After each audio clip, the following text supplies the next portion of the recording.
season? Me and Mike watched the first quarter at work. Well, the first couple drives at work. Nice. Are we up? Yep. All right. Let's do it. What is up? All right. Who are going to... If you want to go for it. I don't know. Go for it. Live from Studio 511, it's the 246th edition of Houston Wrestling Radio. This is Abel. This is Arnold. Well, at least y'all said y'all's names right this time. Yeah. Huh? How about that? How about that? All right.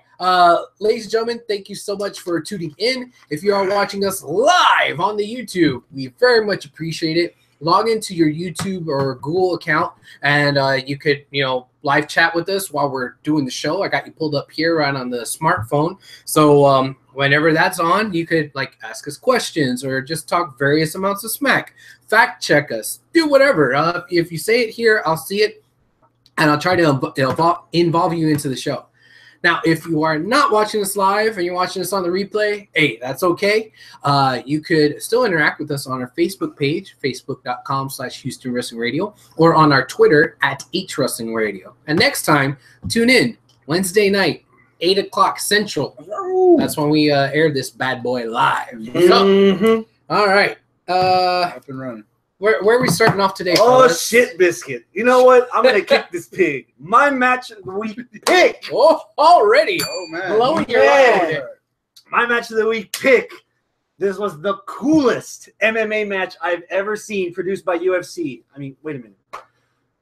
It was Aleister Black against Kyle O'Reilly. Yeah. From NXT. Yes, Yeah. produced by WWE. Round 2 with the MMA Ring of Honor stuff. Yeah. Yeah. That was a good old time, man. Yeah, I really enjoyed that match too. That is top candidate for me. I'm not sure if it's my pick quite yet. You two might be able to sway me. Okay. I didn't watch a couple weeks ago. Okay. Got spoiled by somebody in the chat room. Was like, hey man, we had a debut. I was like, yeah, we just saw it. Freaking Bobby Fish. Yeah, it's gonna happen. It was like, no, Kyle O'Reilly. And last week when we knew this match was coming, I told y'all, whatever the lack of height that Bobby Fish was lacking, O'Reilly's gonna make up for it. This is gonna be a better matchup than Bobby Fish. Even though, no disrespect to Bobby, that was a really good match too. Yeah. But man, I was hoping for Kyle O'Reilly. Yeah. Woo, Natalie. Ooh, doggy. Yeah. They That delivered like UPS. That was my introduction to Kyle O'Reilly. So I Ooh, was like, Green, no expectations on nothing. I know I like Aleister Black. I like the little thing with him and Hideo. Yep. That's a setup that I hope goes somewhere. But god damn, that was a fucking interesting match to watch. And it was a long one for Aleister. That's new. Because usually his matches are like that. The last two have been longer than the others. And man, like halfway through the match, I was like, hey, I don't even know who I want to win this match right now. Yeah. And that's a good thing for a wrestling fan to say halfway through a match. Yeah. And when Aleister, the part that really, really got me, when Aleister tried to do the thing where he picks him up with his leg to set him up for Black Mass, I was like, oh, yeah, that's kind of cool. But I've also been thinking, man, one of these days, he's going to try to do that to somebody, and he's going to wish that he hadn't been so cocky. Yeah. And Kyle O'Reilly, there he goes, turns it into like an ankle lock. Like, oh, fuck, it's already happened. Yeah. That made me mark out a little bit. The fact that there were just so many strikes going back and forth, and you see this different style that you don't really see all that often in a bunch of different places. I really like the fact that it's made it to the WWE shores, It's lagging a lot. It is? Slowly. Oh, no, this is mine because I wasn't on the Wi-Fi. Oh, okay. Yeah, it's looking good over there. Yeah. It's looking good? Yeah. All right. Well, I realized I wasn't on the Wi-Fi. Assuming that it's us that they're looking at. Yeah. But, just the fact that it has, like, this different type of style, that, man, it seems different. Like, it's not like this WWE regular NXT style, but it's also not like a WWE, or excuse me, it's not like an indie style either. Yeah. And my other match of the week front runner is something a little bit more. My other front runner is something a little bit more typical of what we've been seeing on the indies. We'll get to that in a second, but this one just seemed different, and it might be because of Aleister Black and the way they're pushing this guy. If you look at him closely, he doesn't do any grapples if he doesn't have to. Yeah. He doesn't put his hands on you to pick you up or do a suplex or put you in a hold. He could escape out of holds. Once you grab him, he'll try to get out and try to do something to counter. But he's not looking for a suplex. He's not looking for a headlock. Hell, he's not looking for rest holds. Yeah. Exactly. He's just throwing fists, elbows, kicks. He does what I said that Anderson Silva does in the UFC, which is he computes you. He walks you around. He's just like, no wasted movement. Okay, I'm gonna figure you out, and I'm gonna fucking decimate you. Okay. And I say that because that's exactly what Morrow said about Daria. What's her name? Sonya Deville. Sonya Deville. That's exactly what he said. Like if she figures out her opponents, then that's how you go. That's what they say she does. That's what Aleister Black actually does. So it's like a whole different thing. I see what they're trying to do with fuck her name again. It's Sonya Deville. Sonya Deville. I see what they're trying to do with her. You can call her Daria Bernal. I keep calling her Daria. So that's what they want to do with her. They're treating her differently. They're like pushing the whole UFC thing, the whole UFC MMA thing with Aleister Black. They're just saying, hey, this guy hits. this guy fucking kicks your ass, and it's the same shit, just different, different shade. So all right, let me ask you this, Arnold. I mean, Chris, you said it yourself that this is your match of the week pick. Arnold, how are you feeling about it? It was my match of the week. It's your pick? Yeah, it's my pick. A random strong second for me. It was the first match of the night of NXT. Johnny Gargano versus something Mendoza. Yeah. Forget his name. Mendoza. That was a good match. That was, I mean, again, Johnny Gargano. I went back and watched some of his highlights and from the cruiserweight shit, and of course he was always one I gravitated towards DIY whenever I would watch the matches, and the whole Johnny wrestling thing. I knew there was hype. And I was like, you know what? Let me go check this out. Well, before we get too far off into other stuff, I want to hit something here. Okay. First off, welcome a few people. Hector, what's up, man? He's in the chat saying, man, y'all already talking about match of the week. Yeah. C Universe, what's up, bro? Haven't seen you in a while. Hey. Welcome back. And also Hector is saying for match of the week, Okada versus we're gonna get to that. We'll get to that as well. Yeah. But all right, if this match is definitely y'all's match of the week pick, and I'm trying to say that I want this to be my match of the week pick, I'm just not there yet. Let me tell you why I'm not there yet. Okay. The one nit to pick. My one nit to pick.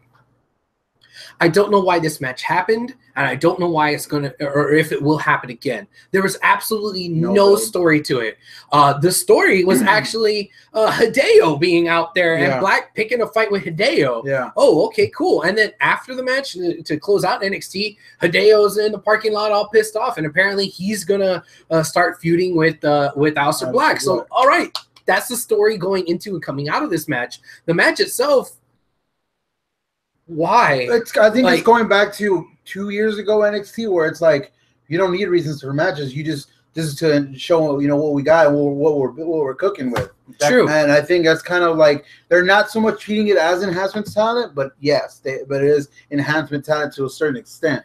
It elevates them by also introducing the newer guy, like a guy like who isn't keen to the indies yet as much as whatever is me right now. I'm still learning, so I don't know what Bobby Fish, I don't know what Kyle O'Reilly, I don't know what Red Dragon is. Right. You know what I mean? But I'm gonna know because of this. My argument with this isn't that man the match sucked or anything was bad or none of those things that you said can come out of it did not come out of it.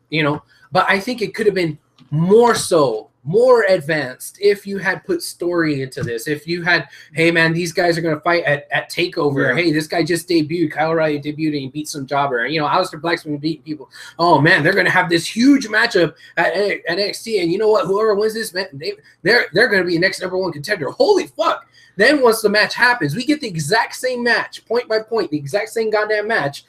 People who are already losing their minds. They're gonna be furthermore losing their minds. Yeah. So what I'm saying is that you can't just forego story for no reason if there's something going into or coming out of that. That's my only nit to pick. Maybe they're trying to.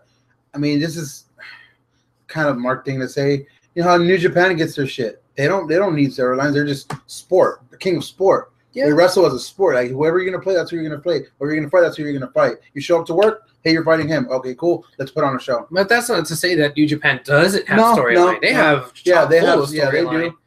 Yeah, all the Bullet Club stuff, Yeah. the shit with Okada and the guy that he's fought like 3 times in Wrestle Kingdom. No, not Omega. The Tanahashi. Tanahashi. You know, those are recurring storylines that happen. The only nitpick that I have, I'm kind of nullifying it in a second. The nitpick I had is the same one I had last week. I know what a Kyle O'Reilly is. I've seen what a Kyle O'Reilly can do. I know how many titles Kyle O'Reilly has won. Yeah. That's not a guy that I would start off debuting against someone that's already have momentum and having him lose. There you go. The only issue is the way to counteract that is to also solve your issue. Because I don't know if you guys you guys hit on this. Alistair had 4 segments. He was in over half of this show. He had a segment when Dale was out here and Alistair Black was coming for his match and they were face to face. That was segment 1. Then their match had 2 commercial breaks in it. Yeah. Kyle O'Reilly versus Alistair had 2 commercial breaks. He was in this for over half of the episode. Yeah. So there's a lot of stock in Alistair Black right now. So if you're telling me a year from now, when Alistair's got the belt, Kyle O'Reilly's gonna look around like, you know what? I've watched you for a year. My first loss here was to you. What better way to redeem myself than to take your title from you? Yeah. And this is a seed that starts it. We might not see it today, but in a year from now or 6 months from now or later on down the road, they can the rivalry can look back at this. Because that we're complaining now that there's nothing here, but man, I didn't know this was here. Oh, well, you didn't because you weren't looking for that. Exactly. The feeling that can be fixed by that is the feeling that this match actually left me with, which was, God damn it, I want to see more of this. Fuck Hideo. Yeah. I don't care about Hideo and Aleister Black. God damn it, I want to see. To the point where you're thinking that O'Reilly. that's a good match. Yeah, like I don't give a fuck about Hideo versus Aleister Black, even though like 20 minutes before when he did the black mask to him, like I care about this. Yeah. But now I'm like, I care about that. Oh my god! Which will maybe a takeover show. Maybe why you actually want to give. Well, you should give a fuck about Black versus Hideo. Yeah. Another thing about Aleister that I'm noticing that I'm liking that I think Vince and I know Triple H are like, but Vince will like. The way his style is, there's less chance that he'll get hurt. A Daniel Bryan, a CM Punk, a Finn Balor, or Seth Rollins, they win their shit because wow, look at those moves that they do, crazy shit, and does that. But every single one of those guys has gotten hurt at a certain point in time because of their arsenal. Yeah, this dude just hits people. Like, you know what I mean? Like that's it. That's it. The Undertaker hit people. This guy hit people. You know what I mean? So that's why Scott Dawson that.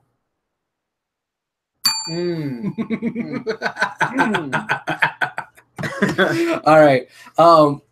I'm still not sure if I want to pick this as my match. No, let it simmer. Let it simmer. There's a lot of competition. I could be swayed. In the live chat, we used to have another one saying Okada versus Suzuki. This university says it was good, but the whole Okada has to crawl to pin before the time limit thing has been done twice already. He needs to settle this thing with Omega first. Hector replied to him saying that I agree about how many. Oh shit! So it's a podcast between C Universe and Hector now. Yeah, I know, right? He says, "I agree. How many times do we have to see refs mess up like at WWE? The slow crawl only works when you're trying to get a story going for a night instead of having a match for a whole story." Chris, do you want to shed on any light, adding anything to there with this Okada versus Suzuki? Because I haven't seen this. Have you seen this? Unfortunately, online. Okay, it's on my list of matches to watch. Yeah. Good lord, there's so much going on, dude. Yeah. There's so much going on. All I saw, I didn't even get to watch 205. I probably might have slept through half of SmackDown and Raw. I've fast forwarded through most of that because I needed something different, so I caught up on Dragon Ball Super. But yeah, and right now since I'm already going to Brooklyn for the whole weekend, I don't want to get like too overwhelmed with I've only seen little clips of like, oh, look, check this out. I'm like, I've saved it. I've saved the match already online because I was gonna get to watch it, but today was so fucking busy with work. So like Wednesday, except you got to watch the very first part of the Texans game. Oh yeah. I mean, priorities. But which, if any of you guys are watching us instead of the Texans game, that means either one or two things: you like wrestling more than you like football, or the Texans are already losing. Either way, thank you. Foosball's game with the devil. I was just devil. Saying, the only reason I'm here is because it's a preseason game. I'm DVRing the fuck out of it right now. Anything else about the Alistair? I'm done there. We could table that. If I decide I want to make a match of the week, we could get back to it. We'll come back to it. We talked about Sonya Deville. Yeah. Dude, her opponent, she was nice. Mm-hmm. I liked her. Big, beautiful. Thick. I want more. And she looked like she could take a whoop. And I love the fact that in the ring too. She was a very. Did you just say she was sturdy? Don't ever describe a woman as sturdy. If you see what I do to them, you would understand. Oh, Mr. Gray over here. She was probably the most attractive punching bag I've seen on NXT up to this date. I want to see more of her. Hopefully, whether she's in the tournament or if she's going to be used as enhancement talent on NXT, man, I want to see more of that. Yeah. Because again, the thing that I liked so much about the Knockouts division in TNA, I know we're going to have a conversation. ODB, not your prototypical cut-up model. True. Awesome Kong, not your typical. Jessica Havoc, not typical. You know, but they were still they knew how to wrestle. Number one, number two, they knew how to make other people look good when they wrestled, and number three, regardless that they didn't look like something you cut out of the cover of like Cosmo, they were still attractive. Yeah, you know. And so far, Nia Jax on Raw, and then I didn't take notes because of the thrashing Deville gave her, but the enhancement talents Deville had. Want more of that. Was it the ladies NXT version of Bonani? Where it's like, oh man, and you see them for the first time, got their ass whooped, but of course it was against Aleister Black, so it's like, damn, I want to see her again. Yeah, you know, like I want to see more of this chick. That's how I was about a girl who's in the tournament, the military chick. That's all. Yes, that's how I was with her whenever I first saw her. I don't know. I forgot Candice something, but she had Macy's. She had like the she had the military lines. Yeah. Oh yeah. Mm-hmm. But no, dude, I want to talk more about. I don't know if you guys paid more attention, but it sounds like I only did. Johnny Gargano, man. Yes, Johnny Gargano, please. And Mendoza.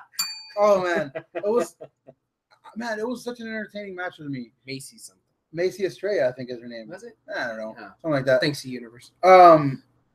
Dude, that match was so good, and it feels like Johnny gets momentum as the match goes. And I love love when superstars do that. I love when they get, as the match goes, they get stronger. Tozawa was famous for that in the beginning.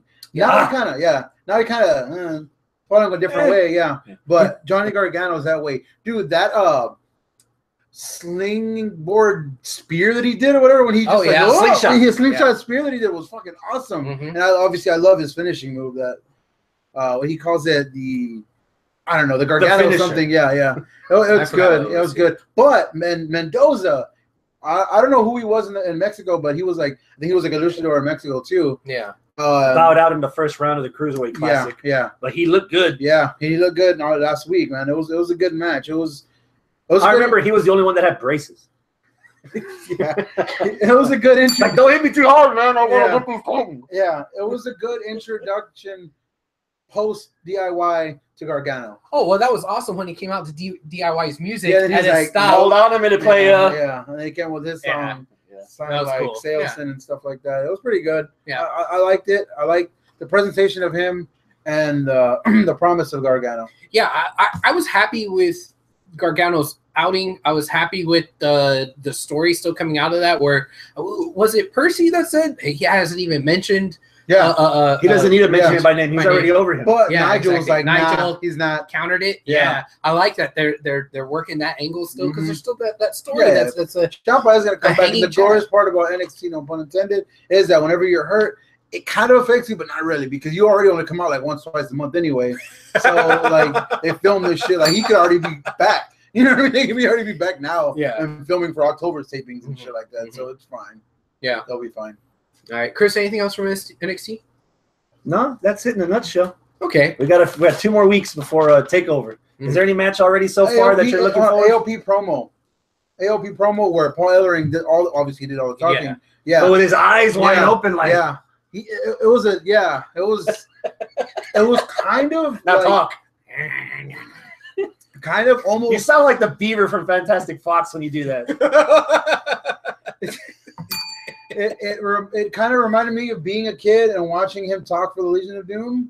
Kind of that. I was expecting him, that little fucking monito to come out with him.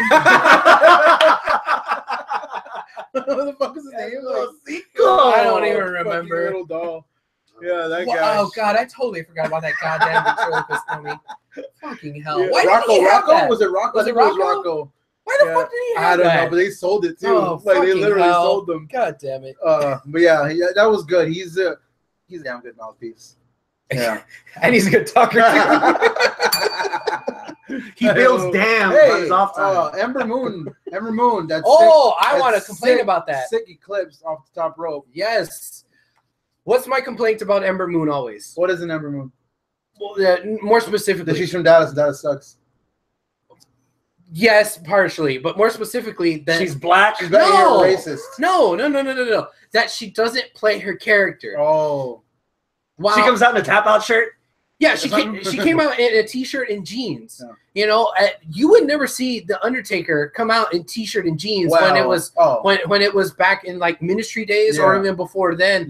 Before American Badass, when he was just straight up, you know, like Phantom of the Opera. Yeah, like he played the fucking gimmick 24/7, and I complimented her for the last time we saw her on NXT. We're like, okay, she was trying to drop some of that stuff. She wasn't like yeah going to the crowd trying to get them hyped up. But this promo did the exact opposite. You go out there in a t-shirt and jeans, but you still have the context in, but then you just start talking like any other fucking millennial that is working on the developmental. Like she wasn't saying anything in a character. You sound older than you really are. You know that when you say stuff like that. I know. she could have. Looks it too. She could have like changed up her voice a little bit, said a little bit less instead of having like full sentences and cutting like full length promos.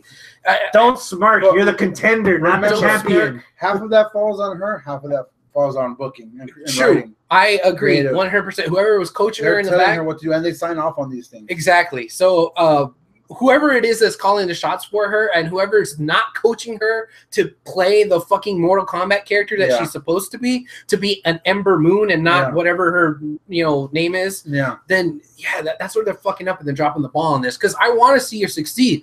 I was a fan of hers, so she was down here wrestling at Booker's is Trouble. When she went off and became Athena and was wrestling all across the country, she's fucking badass. When I heard that she went to NXT, I'm like, hell yeah, this is awesome. And like, oh, Ember Moon, this is a great character. Attractive black woman. But she hasn't done anything to stay in that character. She breaks out of it to cut promos the way anybody else would cut a promo if they're just a generic face. Yeah. I have a different complaint about that whole segment. Go for it. I thought the promo was okay, regardless. Once I got over the fact that this isn't the original Powerpuff Girls, this is the remake for the millennials. Yes. She did the Eclipse. Right. Why the fuck would I care? She hit the Eclipse on Asuka in the match, and Asuka still wound up winning. Yes. So you need it. If Asuka that match, fuck out of this Eclipse, dude, like I think she's still laying down. I think she's still laying down right now. And she never got up. She's still in full cell. She's like, nah, don't break down the ring yet. I'm still here. Yeah. I got a stinger. Yeah. But like the promo would have been more effective if she just walked away and not when.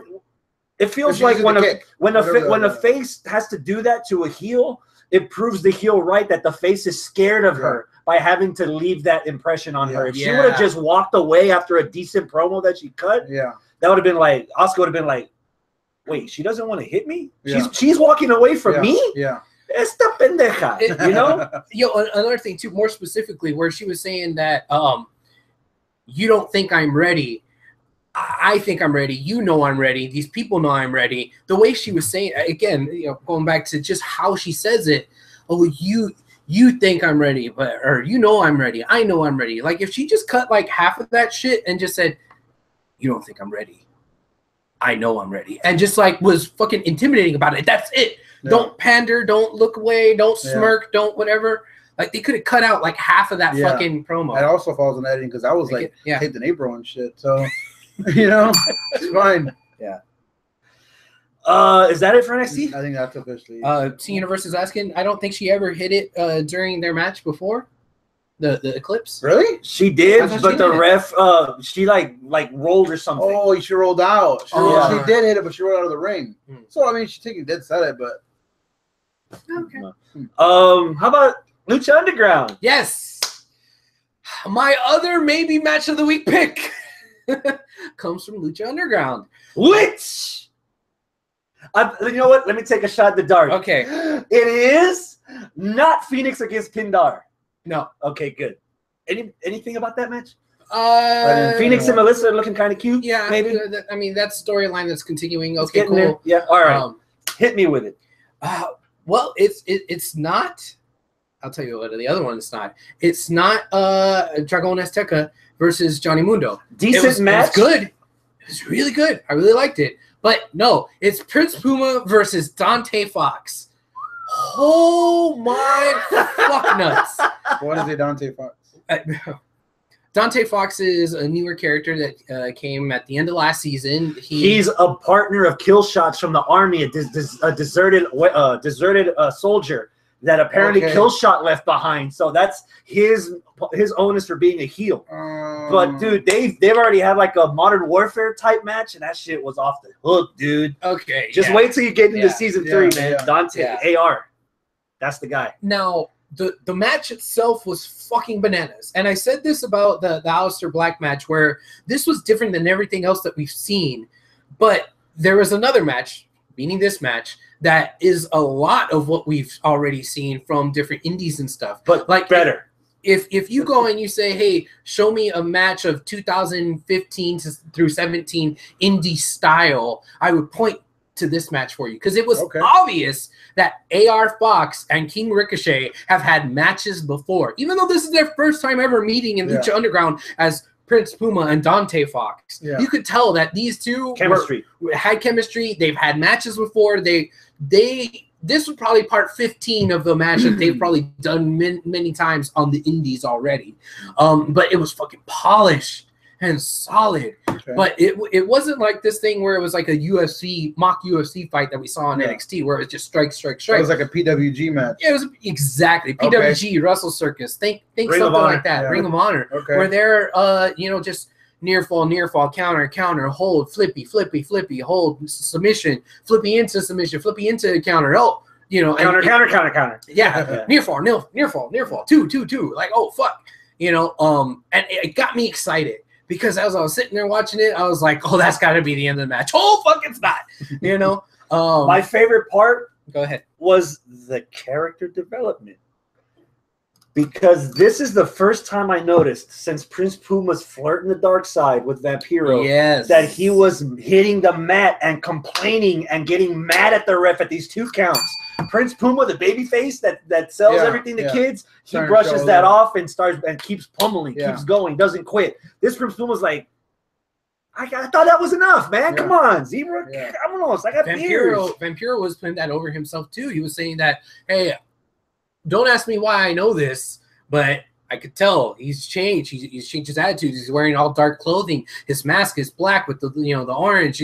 He looks like he's changed or whatever. And they're like, all right, cool. I like the little progression of the storyline. But my complaint about this match is similar to the complaint I had about the fucking NXT match. Why? Is that it? No, well, kinda. It's like this is still a cup match, right? It was the first round, second round. So we know why it happened. They just happened to match up on the brackets, but there's not story going into it. There's not story coming out of it. In fact, the story doesn't have anything to do with fucking Puma, because after the match was over, AR Fox gets attacked by Killshot. So and gets booed.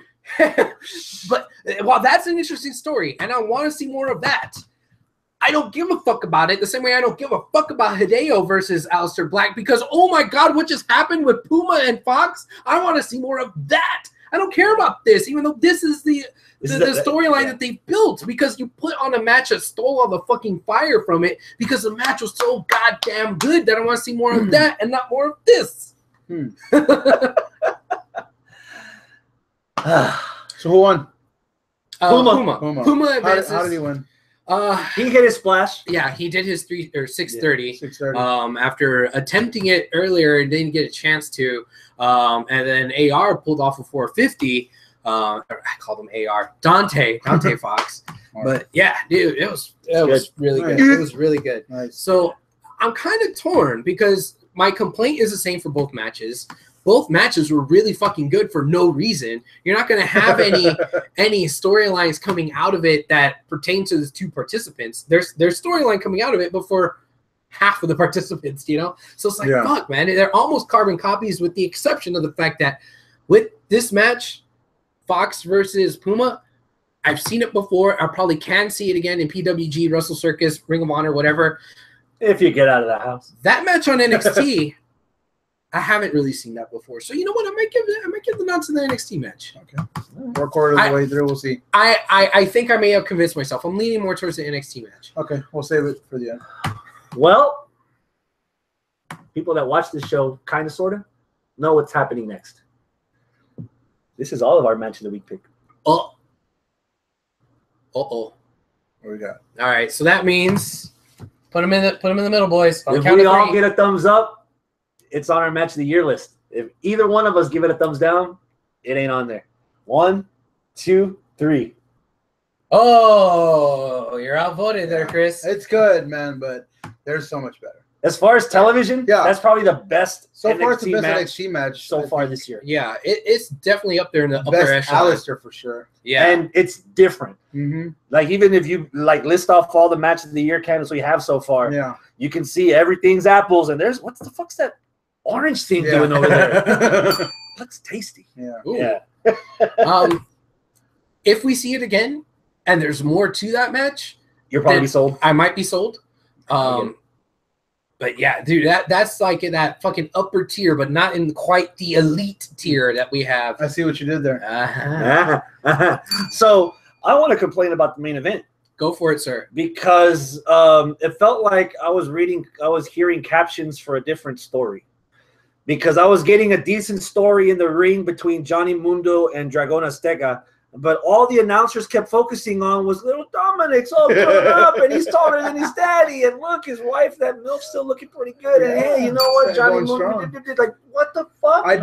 I did see because I read something online and I was just yanked Abel, come here, Dominic is back. That's the same complaint I had. It's not the exact same, but I would compare it to the post-Mania crowd where there was it was Neville against against Mustafa Ali, and they're like tearing down the house, and everyone's popping like fucking beach balls and looking around slightly to the left. I was like, what the no, man.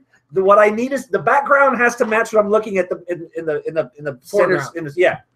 And it didn't. Yeah. And it threw me off to the point where by the time the run-in happened and then like they came back around through the B elevator or whatever and they jumped everybody, I was already disinterested. Okay. You know, I like the build up in hindsight to the Johnny Mundo versus Mysterio. That's a money match. That's a good build up. Yeah. But leading up to it, I don't think it's been going on all cylinders. I think this Cueto Cup is stealing some thunder, dude. I might slightly disagree with you. I see your point. I see where you're coming from. Explain that. But I think that it was clear enough to me that Dragon Azteca was a straw man prop for Dominic, for Ray, for this and that. Because I think Matt Stryker said it himself that, you know, he's just as much family as, you know, his actual blood. And sometimes your wrestling brothers are closer to you than your actual blood. So I could see how that whole story there where, okay, Dominic's on the outside, Ray's wife's on the outside, but he's fighting Ray's protege on the inside. It was all about Ray. That match was about Ray. And so I feel where you're coming, but I think you're playing it up a little. Here's my rebuttal. Okay. If this is supposed to be about Ray, then I don't need to see his family. They're building this up as the first time ever Johnny Mundo versus the king of the lucha, Rey Mysterio. I was expecting this for like the rematch. This is too soon in the story before they even have a fucking match for them to start going to the mamas and the kids. After. The whole thing with Dragon Azteca, I think that would have been enough because that's the mentor. That's still in-ring story. We didn't have to get stuff from out to bring in. That's taking out the junior boss before you get to the big boss. Yeah. Okay. Too soon for the family stuff. Okay. I think it went from, holy crap, big money match for Lucha to, oh, great. They're going to have Dominic on a pole already. Johnny Mundo's actually his puppy. I want to bring up something from that. When I saw Dragon Azteca and when I saw Killshot, it kind of made me feel like I could tell now, after watching this, you know, religiously for 3 seasons, I could tell now who are the guys that they found elsewhere that they had to go digging, trying to find a diamond in the rough, and who are the fucking guys that are stars that are out there, like your Johnny Mundo and your Ricochet and Puma, like guys that are out on the indie scene that people have a lot of buzz about, but they never gotten signed to something else. Because when I was watching Fox versus Puma, it was like, oh shit, that was polished. But then when Killshot went in there, he tried to do that one-winged angel, and he kind of fucked it up. Yeah. It was like, okay, that's definitely the guy that they just got from some indie in California, and he's not at that caliber. Which is weird because Desmond Xavier, who plays Killshot, that's in Wrestle Circus, you don't see flaws like that from this kid. Really? If you were to see Desmond Xavier in Wrestle Circus, you'll be like, that's a fucking diamond. I didn't know that was on Lucha. But that's probably just he may still be in a diamond in the rough. But what I'm saying is that these other diamonds in the rough are way more polished. Yeah. They're already fucking got all the 32 fucking cuts. I'd call them more in the middle. See, not one end or the other. I'd still have them in the middle. I feel the same way about Dragon Azteca. Dragon Azteca, he might be the protege of Rey Mysterio.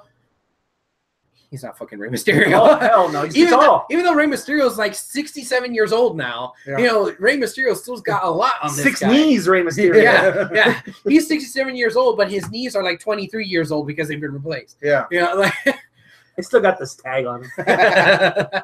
So I'm starting to see the differences between where they get certain guys, you know. And I'm not like talking shit about them, saying, oh man, they fucking suck. They're still good and they deserve to be on my TV and they deserve to be in the ring with other Lucha Underground stars. It's just and on this show. Yeah, and on the show. And I can tell most importantly. Oh yeah. Him? Yeah. Oh, that's where they got Matanza from? Yeah, I can see that. Oh, and they got this guy over at Wrestling from Hollywood. Oh, okay, I understand. Yeah. Like I'm starting to see it a little bit. I mean, maybe when the lights are on brighter, you can tell the differences, you know. But when you're sober, as opposed to drinking, who's the hot chick, right? Anybody in there talking about Lucha, or are we moving on? Nah, I guess we're moving on. If there's anyone on the Raw roster that I think watches Office Space every other day of the week, it's Braun Strowman. You know, if you don't catch him throwing furniture, you catch him pretending to be Juno. Yes. A match of the week candidate is Braun Strowman versus Roman Reigns. Yes. It's easy to hate Roman Reigns. It's not 2013 anymore. Regardless, there's fucking chemistry with these two guys, man. Yeah, there is. They have not put on a bad match. You want to talk about... And that goes to Roman's credit just as much as it does Braun. Yes. You want to talk about the style of matches at Lucha Underground and in NXT and the MMAs and shit we haven't seen before. This fucking style of match that these two have been working for the past, 2 months. 3 months. Holy fuck, man. This is like your classic WWE big guy versus big guy lumbering around trying to outmuscle each other. Man was like with the Jergens in the back fucking ready. But it's done so well that it almost feels fresh. It feels like a new fucking style, even though it's not. Dude, they pulled off a last man standing match on Monday Night Raw in the PG era, and it didn't look stupid. Like it fucking, because like you said, you don't like last man. The first thing I thought, I was like, damn, Abel's not gonna like this match. Halfway through the match, I was like, fuck Abel, man. This match is fucking badass, dude. I say that all the time, man. All the time. Dude, that match was good, and the best spot of the week. The chair. Fucking chair, dude. I rewinded that bitch like 10 times, dude. And I watched it the next day over and over and over and over again. There's fan footage that came out of that now, too. Oh, yeah. So first person chair throwing. I'd buy that game on Xbox. Fuck yeah, dude. I love the match itself. It's not my match of the week pick, obviously. We've exhausted that fucking that topic. But I do want to say that it was last man standing, and it did have those fucking 9-8 counts where you didn't have to. Yeah. Like, they were up over by the ramp. One of them got thrown into the LED board. 8 count. Fucking hell. Yeah. Like, all right, let me throw them off the side. 8 count. Like, you just did 2 moves. 2 moves in 25 seconds. If there's one person that exposes that flaw, it's the character of Braun Strowman. Because Braun Strowman is not necessarily looking for a victory in that match. He's just looking to stomp Roman Reigns into the next dimension. So I would expect Braun to ask when he feels he's ready. Not have the referee every time someone's shoulders are on the floor. 1. Yeah. For all the peons in the crowd going 10. Yeah. Fucking Toronto. Yeah. Dude, but that's the only flaw I have on it. What I love about this match is what I thought I was gonna hate about this match is the whole fact that you always harp on is, dude, we're getting that match in SummerSlam. That's the other complaint. We're getting that. No. That's not a complaint. That's what I thought I was gonna be a complaint. Oh, I didn't give a fuck. If anything, I'm more excited about the match. Dude, Joe coming out from the crowd, choking out. Okay, yeah, everyone's gonna be entertained by something else where the match is gonna be this, like this. I think. Of course, they're big, so they're gonna have their rest spots or whatever. But man, I'm excited about them continuing their shit with Joe, with Brock. If they're giving shit away to build up to SummerSlam, I am expecting Braun Strowman versus Samoa Joe on the go home, and I'm gonna be having that Jergens, bro. Yeah. Oh, it's gonna be ready. Like no more heroes. It's gonna be ready. What I also love is this even more is like, man, we love to be those guys. Oh yeah, Brock's gonna lose and he's gonna go to UFC. Now it's kind of like, is he? Dude, they've been dropping the line too much. Yeah. Oh, if he loses, he's gone. Yeah. They've been saying that too much for me to be convinced that, oh yeah, he's definitely leaving. You know, they're working it too hard. Now, the one thing that we haven't seen in this whole fucking kerfuffle leading up to SummerSlam, the one thing we haven't seen that at least I could sit here and say while I'm watching SummerSlam, oh, well, good, this is an interaction that I haven't seen yet. Strowman versus Brock. We haven't seen that. We see Strowman versus Joe. Joe. Well, Royal Rumbles, but that's too far away. Yeah, and we've seen Brock versus Joe. We see Roman versus Brock and Brock. We've seen all the other like little combinations here. Hell, all three of them. But we have not seen any interactions yet between the Monster Among Men and my client. Hey, was it last year or this year that Strowman eliminated Brock from the Royal Rumble? Did he? Fact check. Goldberg threw Lesnar out at San Antonio. So it might have been last year in Orlando. When the Wyatts did it. When the Wyatts did it. Yeah. They eliminated. Strowman eliminated somebody because I think I remember in San Antonio chanting, "Thank you, Strowman eliminated Big Show. And then right after that was Ty Dillinger. Gotcha. Okay. Oh, by the way, Mark Deska on our Facebook page, he agreed. At least he's saying Roman versus Strowman, Last Man Standing, is his match of the week. Okay. I'm not mad at that. I'm not mad at it either. I'm kind of mad at myself for blowing my load early on match of the week because this is not like the way I talked about it more. I'm kind of like, I think this one. Don't get me wrong. I enjoyed it. Yeah, I enjoyed it. But yeah, it's just another element that they're taking away from this 4-way. To me, they're building up. I think they're building it up. Yeah. Hector, what is he saying here? Do you think Brock is leaving WWE? Oh, well, yeah. We just addressed that. So speaking of Brock, we're not going to have Miss TV tonight. I'm going to just have all y'all for dinner. I'm going to fuck y'all up. I'm going to do some role playing. Oh, my. Yeah. Paul, get the blindfolds. Yeah. That was good. Everyone looked good in that segment. The Miz held his own. Paul Heyman's a goddamn god on that microphone. Yeah. Brock Lesnar's a beast. And the Mr. Rogers, they're entertaining. They're entertaining. The only thing that looked bad on the whole segment was Jason Jordan. With that god awful fucking Casio keyboard entrance music. God damn. I don't hate it anymore. I hate it even more now. I was humming it after, and that's how you know it's sticking. Oh, you're kind of a sick person. Yeah, I am. Him versus. Oh, what's up? All right. Uh-oh. See, Universe countered the whole is Brock going to leave, blah, blah, blah, with this question. And I actually like this question more. So enough to where I interrupted everybody. Better question. At this point, do we need Brock? No, fuck no. We haven't needed Brock since like last year. We don't. I don't give a fuck. But I like him. Does WWE need him? Does WWE need him for the money? Because it's all about the money? Yeah. Is he that big of a draw that he ticks the needle far enough? Yeah, he still brings in the casuals. No, he still does. What Brock Lesnar brings in is the ESPN, the MMA, the UFC, the credibility, where people that think wrestling is still men in stretchy pants that slap each other on the thighs, but they see Brock Lesnar and they know they're gonna fuck somebody up. Yeah. So why not bring John Jones in? Oh. from all the cocaine. All the cocaine. Just line it up right here, Vinny Mac. Yeah. Right here. Dude, bring it back to the new generation. The Mexican mile. Yeah. Just all of it. All of it. Cocaine. Cocaine. It's a hell of a drug. Yeah. Ask Jeff Hardy. He wasn't there. No, well, you He can't go to Canada. He No, he can't go now. to the country. No, he can't. That was the last time that no. He can't. That's why they. I thought he couldn't leave the country. No, he can leave the country. He can't go to certain countries because of he was that. in London. He was was in London. but he didn't go to Asia, and he didn't go to. But in another TNA, one. they went somewhere. They went to like London or some Yeah. shit, and he couldn't go. Yeah, and he can't go to. I saw he couldn't go to Canada. Well, So they even- were like, you know what? Why have just Matt Hardy by himself? Let's just avoid that whole topic. So they didn't even bring him up. That sucks for Toronto.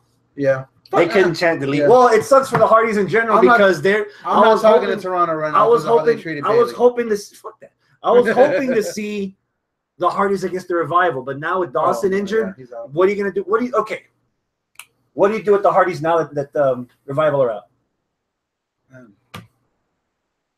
I don't know. With this whole, I don't know. with this division going the way it is, I might say that the Hardys might be obsolete. Okay, yeah, make them obsolete. Why not? You know, And 'cause- then okay, what? how fucking obvious is it? How fucking obvious is it that we're having 2/3 of the Shield becoming a tag team and they're gonna win the fucking titles from Cesaro and they're gonna be the fucking tag champs? How fucking obvious is that? It's pretty obvious. Pretty goddamn obvious? Pretty No, obvious. no? That it's You like, don't think it's obvious? No, Dean's turning on Seth. yes, Think so? yes, Yeah. yes. What I'm saying is pretty obvious that they're going to team up against them too for a tag For team match. SummerSlam. Yeah, SummerSlam. But Dean's going to turn on Seth. Yeah. Is that when we get Hardy's back into the main event picture? Yeah. No, you know what? I'm gonna asterisk that. Okay. If you're gonna break them, put them on SmackDown. The Hardys? We've already seen the Hardys With the against shakeup. Sheamus With and the shakeup Cesaro. supposed to I've happen. already seen the Hardys against Sheamus and Cesaro. I don't want to see them with the Bullet Club again, even though you're already trying to make an effort to get to make them tweeners. Why are you going to put them against the Hardys again to wash all that out? And Yeah. what other team is on there? Is the Broken Universe heel or face? They're tweeners. They Okay. get cheered, but SummerSlam. they boo. I don't know. New Day goes over.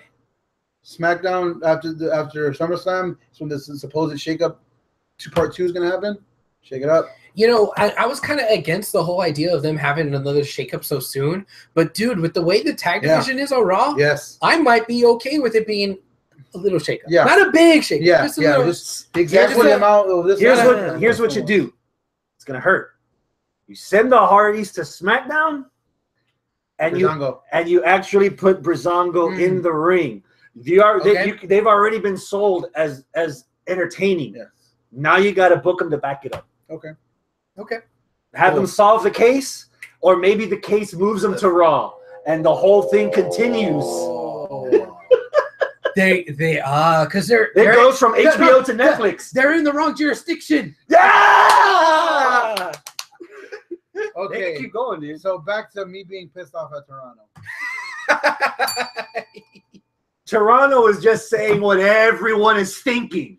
I'm sick of Bayley. I know it. They were saying Boo earns. I was. Boo I was saying earns. fucking boo this bitch.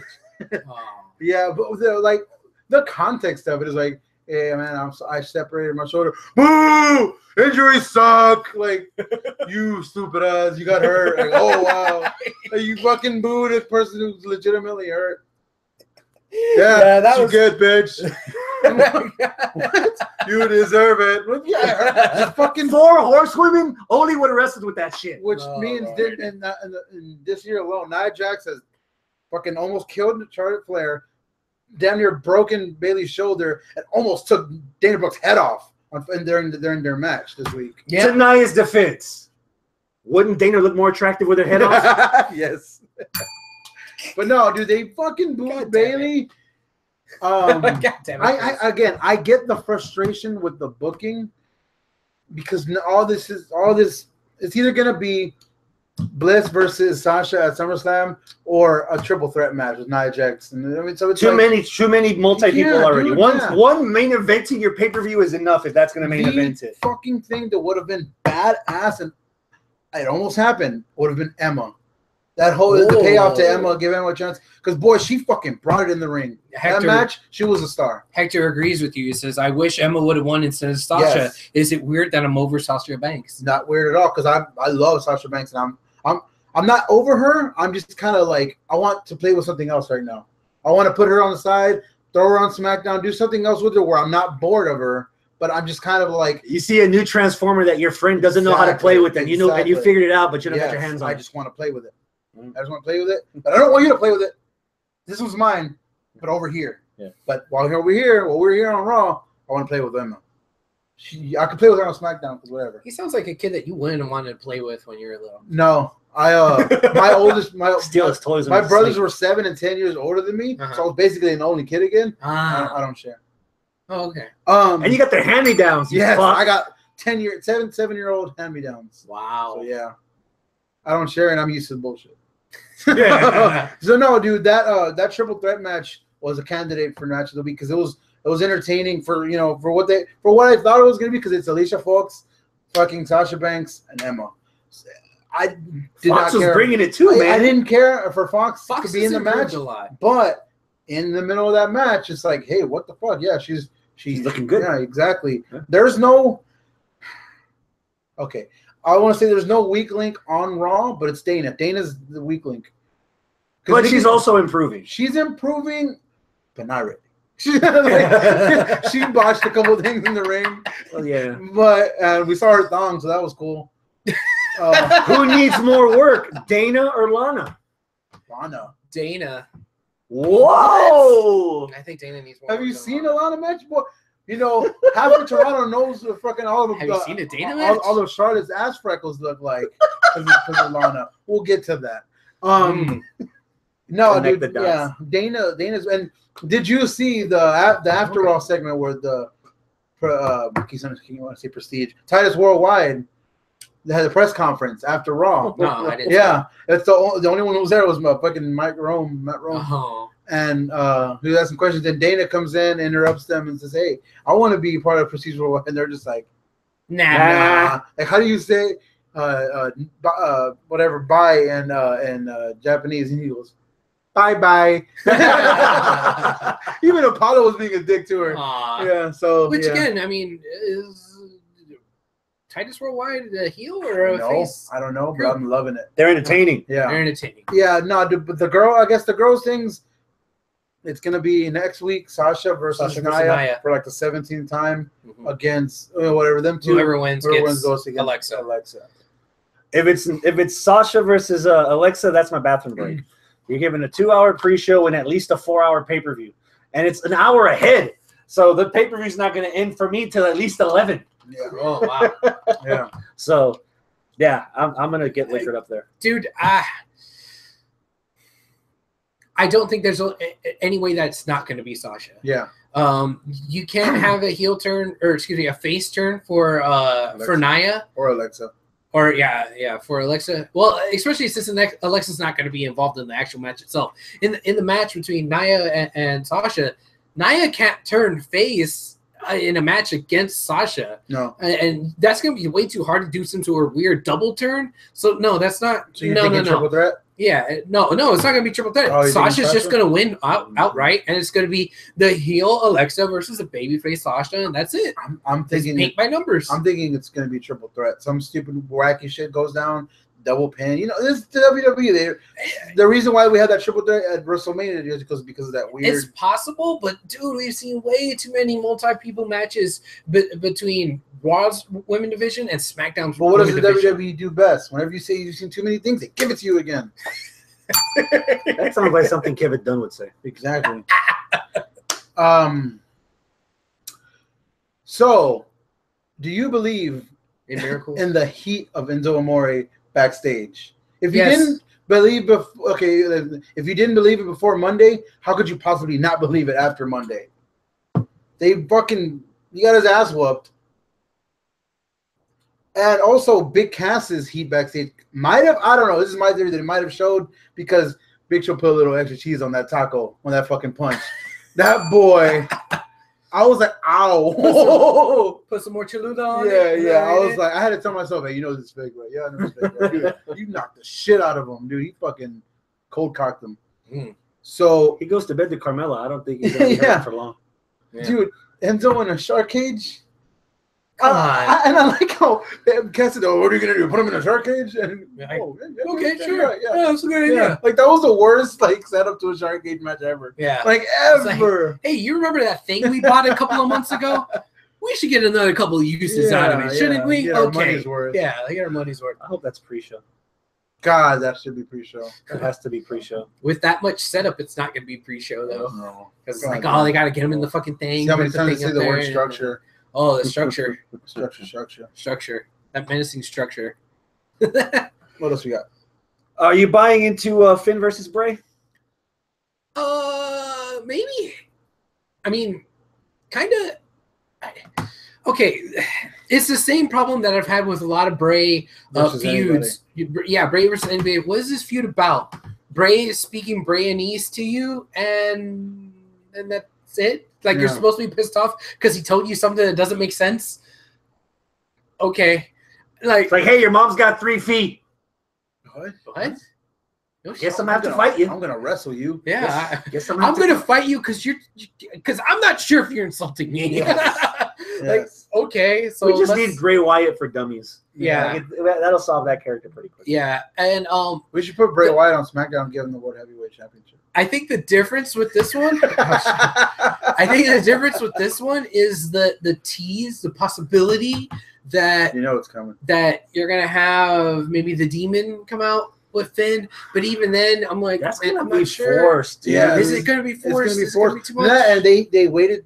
They've only teased it, and they didn't tease it at all this week. It's like you're supposed. What I originally wanted from him, whenever I first, before he did the Seth Rollins angle, whenever I got really excited for his coming to Raw, was he's gonna talk so much shit to fans. Tell him, man, what happened to you? You're fucking Johnny Cash wannabe now. You're fucking with the leather jacket on, Mr. Cool Guy. You used to be the fucking demon. You used to be you're not that guy anymore. Shit like that.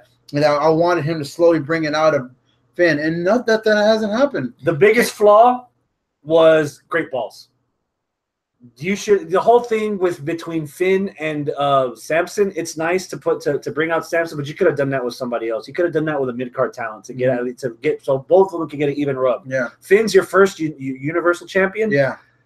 We should have had this rivalry already started, and it kind of actually did start before Great Balls. Yeah, you should have had Bray talking all this smack that you're the demon. You haven't done anything since you came back from surgery. Nobody's gonna believe in you anymore. Yeah. And I'm gonna beat the shit out of your Great Balls. And guess what? He beats him at Great Balls. Yeah. And proves to Finn that, hey, you know what? You're nothing. You're a schmuck. Go back to NXT. Go back to playing Legos. Yeah. And that's when SummerSlam, the rematch, the Demon with build. Yeah. Not on 2.5 weeks notice. It's Mhm. like, oh man, I gotta go to Texas Arts and Crafts and buy paint.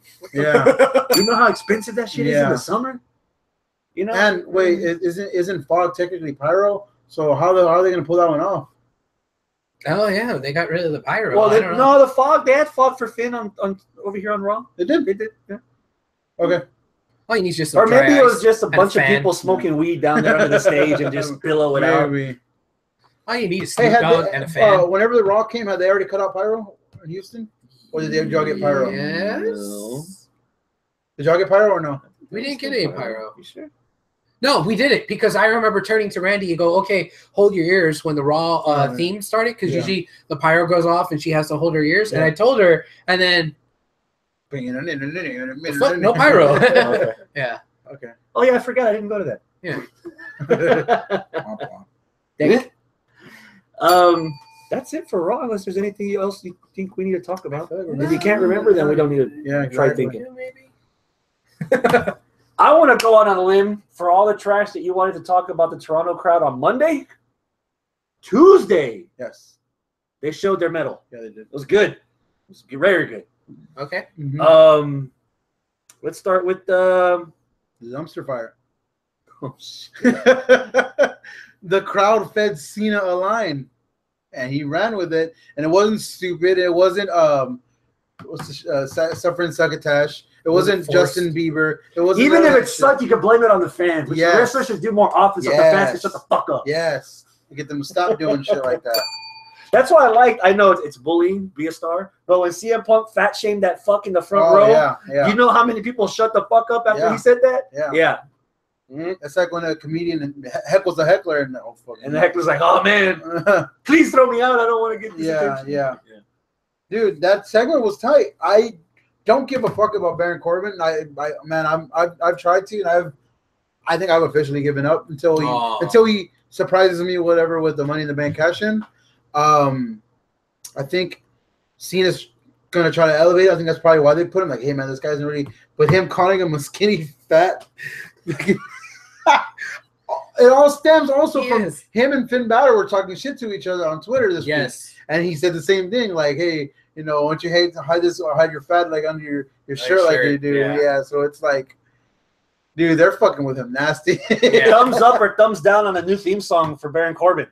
Thumbs up. Down. What? I like the old. You like the? I love this old music. I like the old music, but I really like this one. Yeah, I think it's gonna. I like the old song. I have it. I still. I love this old song. I also love this old Titantron, and they changed both, and it feels like, oh hey, this is a guy that Revolver Magazine said is the most metal fucking athlete. Okay, cool. Let's give him a more metal fucking like. Come on, man! You're fucking forcing it now. Like he earned it, and now you're gonna. I like the song. I have no complaints. I didn't like Out of all the new songs, that's the best one. Everybody's new song sucks. The Usos' new song, it feels like it never gets started. Actually, I like the Usos' new song. It just says Uso, and then it's like, how? Bitch, fucking start the goddamn. And to me, it never starts. Jason Jordan's song sucks. No, that's somebody who debuted in this song kind of sucks. I heard that they changed the thing in Big Cass's song. Oh yeah, I don't like it. Big Cass's song had that old school '80s big guy wrestler. Doom, doom, doom. They took that out. And no, as soon as that starts, it's more butt rock now. And it's more butt rock. At least like when they like that little remix thing in between. And then they went to the boom boom again, and then they had like this slow, like heavy, like riff. Yeah. And I was like, oh man, I want to hear more of that and less of the wah, wah, wah. Yeah. But then they just completely went ass rock. I'm like, like you hear the beats, like the drumming in the beginning, and then after that, it's like Nickelback. Dude, the people from NXT are getting badass songs. Like fucking the Mr. ROH, he has a fucking badass song. Dude, Kill Switch Engage all the way. Kill Switch Engage means Parkway Drive and fucking badass. Kyle O'Reilly had a badass song, dude. Everyone has sick ass. Aleister Black has the best song. You know what song I have stuck in my head? The freaking Street Profits song. Yes. Yes.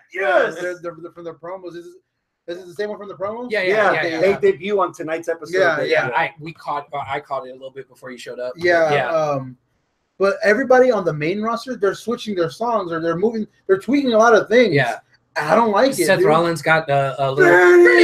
At first, I didn't like it, but now I'm like, all right, that's funny. Sasha has been going crazy on Twitter by throwing in like the Brennan down on random things. That's the new Glorious. The new Glorious song. It's like you're doing something and then burn it. It's like it comes out of nowhere, dude. Sasha is somebody I would recommend to follow on Twitter because as much as Rusev is the shit on Twitter, Sasha's like funny. Sasha can't be bombing those people without Seth Rollins coming out after the fact and just going like this. Yeah. Enough of the Baron Corbin talk. Yes. I've said this a couple of times this year, and I'm going to say it again now. This was the best John Cena promo I've seen in quite some time. Dude. Because I'm expecting John Cena to do the whole Kermit the Frog. It's like, you know what? I got my ass whooped. You know what? I'm a franchise. Yeah. I'm kind of a big fucking deal. Yeah. My apartment smells like mahogany. You know, shit like that. Leather-bound books. And then this guy that can't even speak my language beat the fuck out of me. Mm-hmm. And just when I was waiting for the whole final respect stuff to come out, that's when Corbin came out. But even up to then, I like this part of John Cena because even like 4 or 5 years ago, WWE's hard-on was so bent. Like they were booking this guy that never loses as an underdog. You don't do that. John Cena's got 16 title reigns. Now you build him up as that guy like they've had on promos before where Cena goes, the line goes through me. And that's an example of paying off that kind of storyline where it's like, okay, this guy knew the code. He got in and now he's reaping the benefits. He's all right with me. If he's all right with me, he should be all right with y'all. And that was the point that I made last week. That was I got more significance out of Cena bowing to him as opposed to just shaking his hand. Yeah. Because that shows the respect that holy crap, he knows what's up. Yeah. And that further cemented that all the Cena fans are now going to be like, arigato. Yeah. And he said as much. He's like, I thought I was gonna do the thing 17 Super times. Cena, I'm gonna run Super Cena. He calls himself Super Cena twice already. And he's just like whenever he does it, like, dude, this guy's the shit, dude. This guy, I'm a 100% John Cena fan. I don't care. Like, the way I am with John Cena is the way I want to be with Roman Reigns eventually. He needs to pay his dues. Yeah, he needs to pay his dues. Yeah, yeah. John 10 years worth of money. Yeah. And at least one bad movie. Yeah, at least one. Yeah. And one good movie. Yeah. What was Cena's good movie? I don't know. We haven't seen it yet. The Marine. I heard that was a good one. I've never seen it. So. It's okay. Well, isn't Transformers supposed to be good? Uh-oh. I change the subject. You're the subject changer. How about the promo between AJ, Shane, and Kevin Owens? I loved it because I forgot about AJ and Shane. I didn't forget about AJ and Shane, but what I did not forget about and remembered, and I loved they brought it up because I was thinking that Oh, you know why I remembered it? Because Monday you and I listened to Deadly Game for no reason. Yes. We were talking about how stupid Survivor Series Deadly Game song was. Yeah. The Survivor from Series. Theory of a Dead Man or the original from the 90s? Because it's a Deadly Game. From that Survivor Series. Yeah. 98. And we listened. I punished us. I listened to the goddamn song while we were going to the delivery, and I had that in my head. And I was looking back at the man. That was a good. That was like the last badass, like, you know, one of the most historic Survivor Series or whatever. It was a real turning point, and I remember what happened. It was during Deadly Games, right? Yeah, it was that one. Yeah. So whenever he did the 1-2, then he flipped off Steve Austin. Yeah, Stone Cold. Yeah, dude. I just remember that, and I instantly whenever the whole everything, I'm like, dude, this can go either way because Shane is notorious for fucking just making you hate him like that. You can be the biggest babyface and just like that, you can hate him. So Kevin Owens saying, you know, bringing up the Montreal screw job, everyone was like, ha. It's like, which he totally fucking deserved anyway, because Bret Hart's a dick, he basically said. Yeah. And he doesn't want to have the rematch right now in a shitty place like Toronto. Yeah. God, Kevin's a fucking master at getting heat like that. He's so good at it. And AJ, you know, he's pulling off him and Charlotte are very interesting. They're pulling off being faces, but still kind of acting like dicks. You know what I mean? Like Charlotte clapping for Lana, like kind of derogatory. They're being themselves. People are cheering them, so it's kind of like the Stone Cold complex of like the Attitude Era complex. Exactly. Stone Cold, Mankind, Triple H, The Rock. Yeah, like turn them up to 11, let them loose, you're gonna learn to love me, and that's basically or hate me. Yeah, Ziggler. You know, that's the most recent one that I can think of. That you hate him so much you end up liking the motherfucker. So until he gets Styles, concussed. Yeah, AJ Styles is pulling off being a thing, and at this point, I love it. I don't know where it's gonna go. Yeah, as far as who's going to win, because you could give another title reign to Owens, or you could, you know, keep pushing the fuck out of AJ Styles. Which I have a question about all that. What happened to Jericho? He just kind of like showed up for that match and Jericho then went away. Does what Jericho wants to do, and you can't hate it. No, okay. When you put in the work, that's why. Again, so I'm not mad about Jericho. I'm never mad about John Cena leaving and coming back because they've done what they had to do. They do whatever the fuck they want. They have tenure. Like they're not getting fired. Yeah. Like, they're not getting. Go do what you do. Go do what you do. Come back. We'll love you anyway. I still mark out every time. Cena 16 title reigns. Jericho 1995 WCW. Oof. You argue with Jericho if you've been through WCW 95. Then you got to lay the stat on. Otherwise, you bow down and download the new Judas song. Yes, basically. All right. Speaking of which, Carmella and Lana. You were telling me about Charlotte's freckles on her butt. Yes. Oh, do I need to rewind that on Hulu? Yeah. They might have even cut it out though. Did you not hear the "Thank You, Lana" chants? Yes. That's why. Yeah. She goes under, pulls her. She wants to hold her, pulls her tights down. Hard cam sees the ass. Oh. Oh, actually, hard cam. People on this hard saw nothing. They just saw her face. Hard. Yeah, the people that were sitting on whatever side where the hard time that's shows. the hard side. Yeah, they got the hard. They got the hard. They got all of Charlotte's ass. Wow. Yeah. Huh. Somebody tweeted out their view from it, and you can see her now. Oh, so wow. yeah, I thought Lana's chest popped out, or her top popped out because she came back. She was doing this or whatever. The whole match, dude. Charlotte was just being like such a freaking like condescending asshole to her. Even before, like she did like the little turbo thing, like during the intro, she was like, one of those dumbass. And like they were like after the pants thing, they grabbed each other and like Charlotte like laughs her ass off, and they were laughing with each other. You could tell like they laughed at what happened. It feels like every time I see Lana with a different diva in WWE, it's like Cinderella's like evil sister, because everyone's punking her out. Yeah, the faces are punking her out. The heels are punking her out. I was like, oh, poor girl, just come into my life. She just proved to me, like I said, now I get whenever I say who needs more work. I think Lana needs millions more work, dude. Think so? Yeah, she's not good in the ring. She had that one finisher one time and she never used it again. But what she has is character, which is what I like. That was what they're doing with Tamina. Yes, I love it, dude. I love it because Tamina's like, bitch, are you saying I'm not pretty? Like the whole thing about it is like you have this, but you don't have this. Like fuck you, bitch. Yeah, I do. But walk out there. Tamina made it clear. Okay, I did this for you. You're doing this for me. Mm-hmm. Yeah. She's orange is the new black. She's big boo. Yeah. So she's the one hiding the joints in the tampons. Yeah, she's the alpha. So that's going to be a cool little, future thing. And Naomi, I hope that gets fleshed out a little bit more because we haven't had one of those storylines where it's like we don't know where they're going. Yeah, and where it's not tell obvious. us where we're going to fucking go. Because a lot of times WWE is notorious for that, where they build an angle. And they don't build the story behind the angle. Yeah. They just do the angle, and then that's it. Yeah, dude, the women in general shined this week. Carmella against Naomi was a damn good match. Yeah. It was solid as fuck. Everyone looked good. Carmella's looking better and better. And hey, no chins back. Yeah. Hey, fucking Ellsworth. Hector says, do you think Lana is getting the push that belonged to Eva Marie? Yes, hands down she is. Okay. That's exactly what's going on. Then he also says, all right. What are your thoughts on WWE parting ways with Eva Marie? Think with your other head. Would you rather want Eva Marie or Lana on SmackDown? Lana. Eva Marie. Lana. Eva Marie. Lana. Eva Marie, dude. Lana. She has the heat. She has the heat, and I just think she's way better looking. Yeah.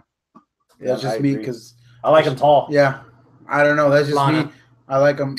You like the accent. I like. Yes. That's what it is. I like him ethnic, and she's Hispanic and Italian. So what are you talking about? Lana's more ethnic. She's fucking Russian. Come on, dude. She's a blonde white. She's a white chick picked up in the corner of Hollywood and Vine, bro. She's from Georgia. Like, come on, dude. She is Russian and she's ravishing. Damn it. She's CJ Perry from fucking What's all divas? No, from the singing movie Pitch Perfect. Pitch Perfect. Yes. Yeah. The Usos against Sammy and Ty Dillinger. Yes. Loved everything about the match. The Canadians look damn good. The Usos in Canada. In Canada. Those dives. Your buddy, friend. The tope suicida he did.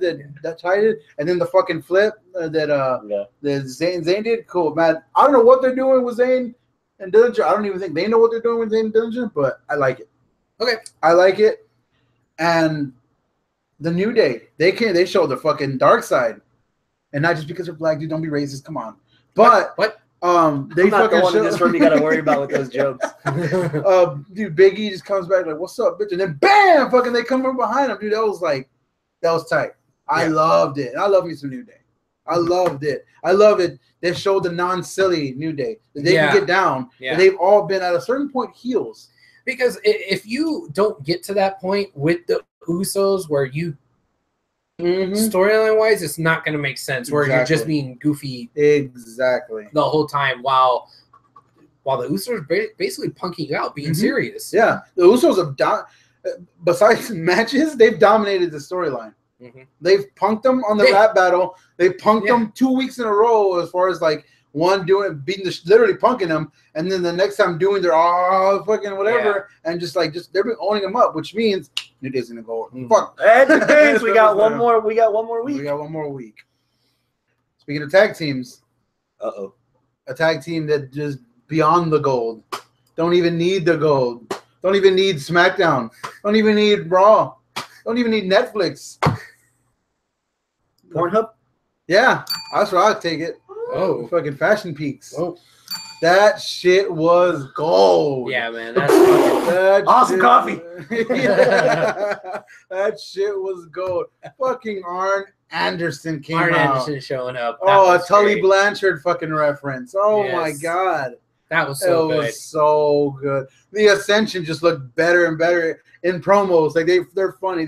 We get it. We just came for the pie. We get it. We're supposed to be serious, but we're funny. Oh God. At this point, I don't even care. They should have said that. I was hoping that catch Victor like with his back turned and his pants half down with the pie. Yeah, there was a hole in the middle. Yeah, there was a hole in the middle. It was like make it come all blue or red, or whatever flavor it was. Yeah. Why didn't I think of that? Yeah, no, we all thought it. We just didn't want to I didn't think it. it. Now Dude. we think it. Oh God, I was like, oh my God, Ziffler's mom's so warm. Yeah. Why? So now we're going with this. Next week, are they going to continue the peaks or are they going to go to another show? Game Question: of Thrones? Fuck. are the Ascension heels or faces? They're still heels, but they're funny. I think they're probably I still. still don't even heels. think they're wrestling. I don't think they're wrestlers at this point. That's the only nit I have to pick, if anything. For as much as I'm loving this here, we haven't seen them in the ring in weeks. Heck, We need a payoff. Anal At least probing. something. Nah, keep them back there. What? Anal probing. Ain't no probing. They got away with ain't no probing. TV PG. PG. Hey, era. wardrobing. They Wardrobing. Yes. Oh God. Oh God. So good, dude. They are relishing in what was that Southpaw region of wrestling. If it wasn't for Southpaw, Yeah. these guys would be fucking All buried. 4 of these guys were in Southpaw. Yeah. The Ascension was The Ascension Yes. were the fucking surfer dudes. Yeah. They were like in one episode and like Yeah. coming soon, whatever the surfer guys were. And then- Dude, Cheddarfield's the lovable alcoholic is like, yeah. I left my wife for this. Well, at least this goes down smoother. Everything, yeah. Hey,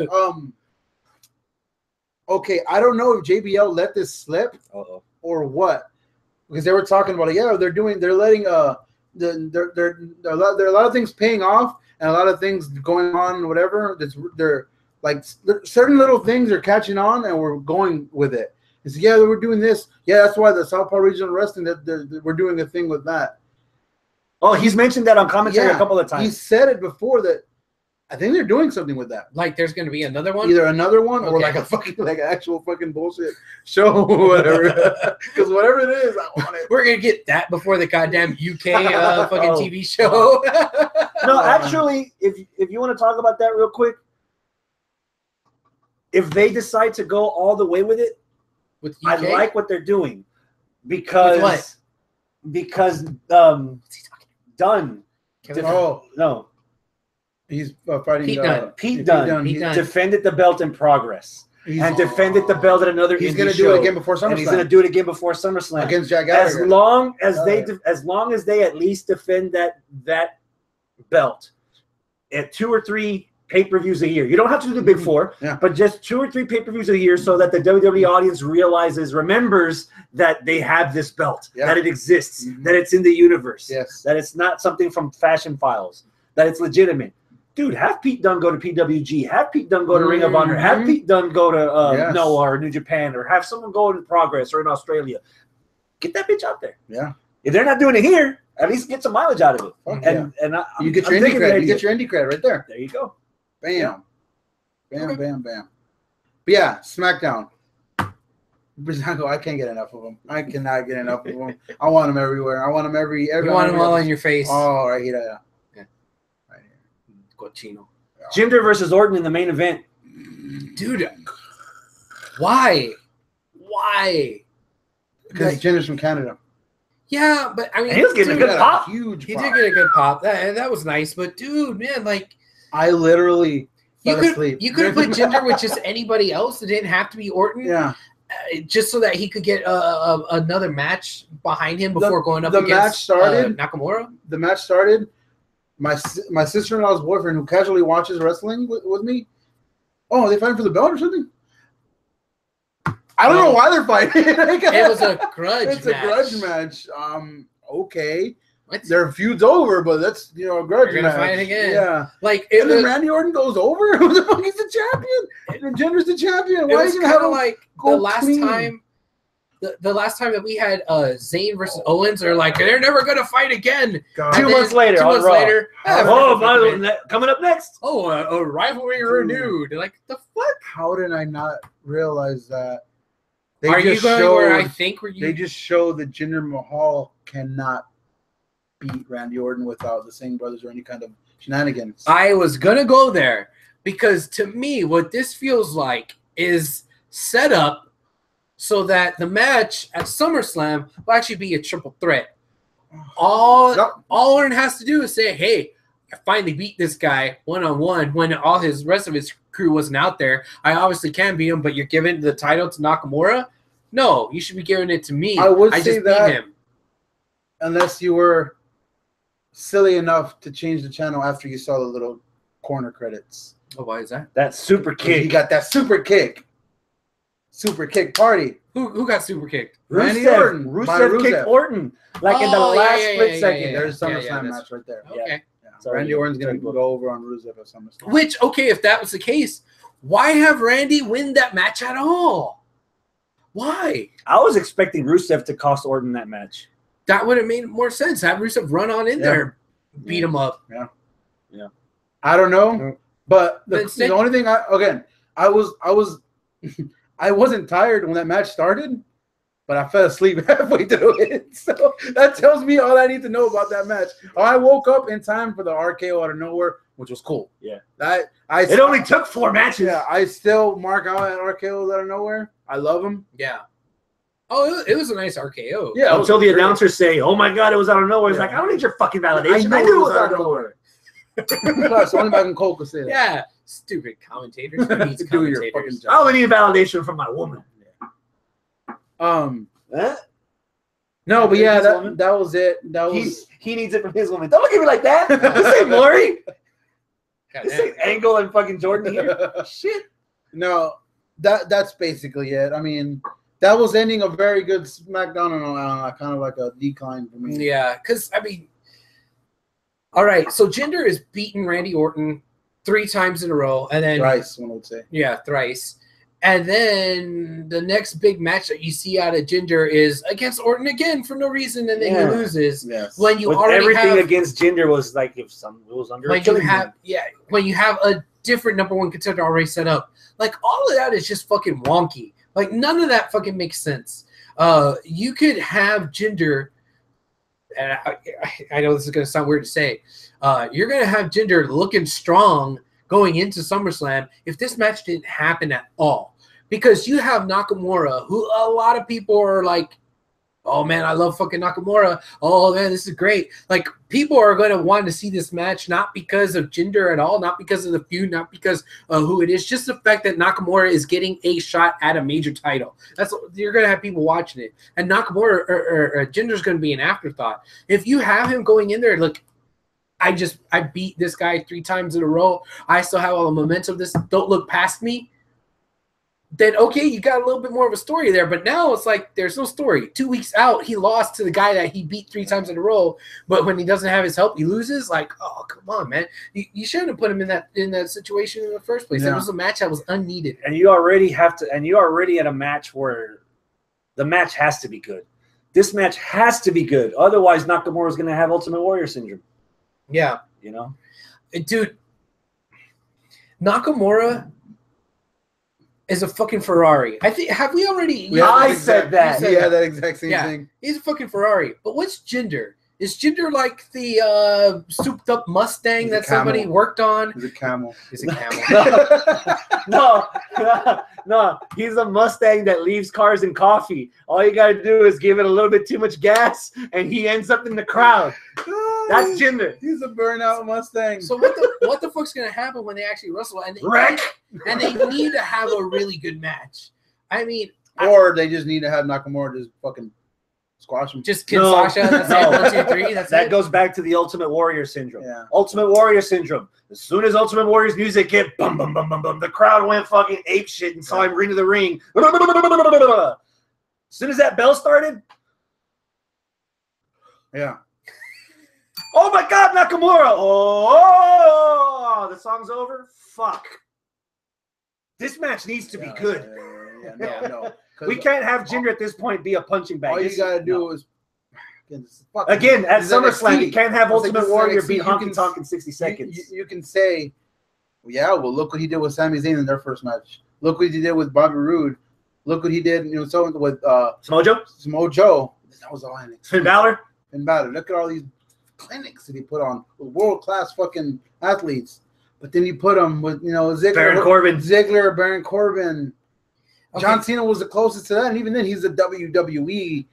He's made more of it. Cena's made more of an effort to pick up an indie style as opposed to everyone else. That's the only reason I'll give Cena that credit, that it hasn't been a train wreck. And even then, all that was effort. That wasn't like mastery. Yeah. It was like he's not going up against AR Fox and looking like, oh my God, like him and Puma. Like imagine Nakamura going against Reigns right now. Yeah. What would that look like? Yeah. Okay. I've been sitting here for the last 2-3 months saying I'm glad that they did this for Jinder. I'm glad that they're giving Jinder a chance. I'm glad that they're not hindering Jinder. No. But at this point, how are you going to get that style of a match that we've come to expect out of big money matches from Nakamura? Nakamura versus fucking AJ Styles at Wrestle Kingdom. Holy shit. They have that sixth gear that they could both get into, and they pull out these fucking badass moves. We've never, ever, ever, ever seen anything like that out of Jinder. And I'm not trying to talk shit about Jinder, but we've never seen it. And does he even have it? He's not an indie pedigree. He's not a Japanese pedigree. He has been stuck in WWE forever, and he has just sports entertainment, and that's it. Can he do it? Question. You actually know. You called an NWA match, or not called it, but you did ring announcing for a match. How is he in the indies? He was good, but all he did was just like WWE style, match. Like he wasn't doing anything. He wasn't doing fucking super kick parties, and he wasn't doing the shit that we saw Aleister Black do this past week. He wasn't Kyle O'Reilly. He's playing it safe. Yeah, he was just there because he's the attraction from WWE that an indie promotion would pay money for, assuming that their audience would want to pay money to come. Okay, another question: is ROW WWE style? Yes. Is DZW WWE style? DZW doesn't even have a style yet. Okay. No, I'd say that they're a little bit more Texas indie style. Okay. But that's not like PWG indie style because you don't have people doing fucking flippy dippies and all this and fucking the crazy shit that you see on Lucha. It is a step down or whatever. You watered down Nakamura for the sake of Jinder, then you're taking away Nakamura's appeal. If you try to have Jinder do too many things that he's not aware of, you're gonna make Nakamura look bad. Yeah. So you're fucked if you do, fucked if you don't. You better catch lightning in the bottle with this match. You better make a new star. Or you better just here's something something completely out of the box. See triple threat match, I'm gonna fucking shoot myself. It's a 4-hour fucking show. We're opening the show with Nakamura found backstage in a fucking heat. Oh no, CM Punk. No. Then Nakamura crawls out. And right before he gets to the ring, right when he gets to the ring, Baron Corbin.